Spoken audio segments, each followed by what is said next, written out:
कोपरगावच्या संजय नगरमधील बेकायदेशीर कत्तलखान्यावर बुलडोझर. कोपरगाव शहरातील संजय नगर भागातील बेकायदेशीर कत्तलखान्यांवर अखेर शासनाने बुलडोझर फिरवला आहे. मंगळवार दिनांक 26 मे 2026 रोजी सकाळी 10 वाजेच्या सुमारास कोपरगाव नगरपालिकेच्या अधिकाऱ्यांनी पोलिसांच्या मदतीने अतिक्रमण हटवण्याची कडक कारवाई केली. कोपरगाव शहरातील अवैध गोवंश कत्तलखान्याविरोधात प्रशासनाने अचानक मोहीम राबवून मोठी कारवाई केली आहे. आयशा कॉलनी संजय नगर परिसरात धडक मोहीम राबवत या ठिकाणच्या अवैध बांधकामावर बुलडोझर फिरवला आहे. या कारवाईमुळे परिसरात मोठी खळबळ उडाली असून कोणताही अनुचित प्रकार घडू नये यासाठी मोठा पोलीस बंदोबस्त तैनात करण्यात आला आहे. राज्यात गोवंश हत्याबंदी कायदा लागू असतानाही काही ठिकाणी बेकायदेशीर कत्तलखाने सुरू असल्याच्या तक्रारी सातत्याने पुढे येत होत्या.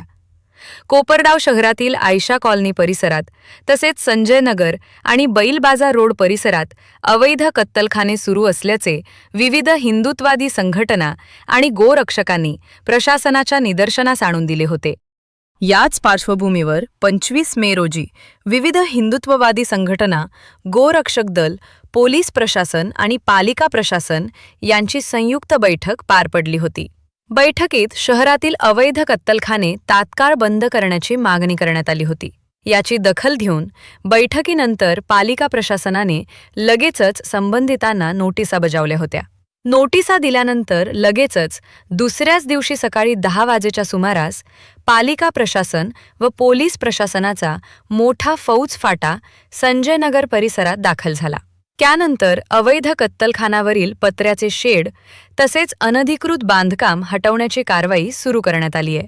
कारवाई दरम्यान तणाव निर्माण होण्याची शक्यता असल्याने प्रशासनाकडून मोठा पोलीस बंदोबस्त तैनात करण्यात आलाय. कोपरगाव शहर पोलीस निरीक्षक रामकृष्ण कुंभार परिस्थितीवर लक्ष ठेवून आहेत. कत्तलखान्यांविरोधातील ही कारवाई पुढील काही दिवसात आणखी तीव्र होण्याची शक्यता असून अशा प्रकारच्या अवैध व्यवसायांवर कठोर कारवाई सुरूच राहणार असल्याचे संकेत प्रशासनाकडून देण्यात आले आहे. यावेळी कोपरगाव नगर परिषदचे मुख्याधिकारी सुहास जगताप, कोपरगाव शहर पोलीस निरीक्षक रामकृष्ण कुंभार, उपपोलीस निरीक्षक दीपक रोठे, संतोष सोन्ने, नंदा गलांडे यांच्यासह पोलीस होमगार्ड दंगल नियंत्रक पथक, नगरपालिका प्रशासनाचे वरिष्ठ अधिकारी मोहिमेत सहभागी झाले होते. ऑस्कर न्यूजसाठी रेणुका ढमालेसह अनिकेत.